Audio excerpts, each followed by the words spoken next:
It is an honor to have Pastana that I have met through Facebook, through Rodel Bacolod, and had offered me this townhouse.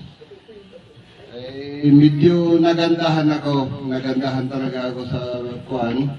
Although there were problems naman na nangyari, normal yun sa pagbili nga. Nagpapasalamat ako to the management of Pastana for this opportunity, and I hope someday I will be one of your employee.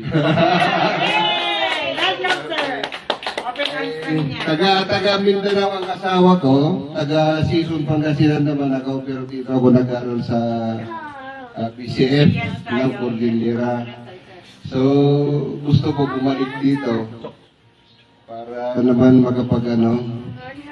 malamigan ba?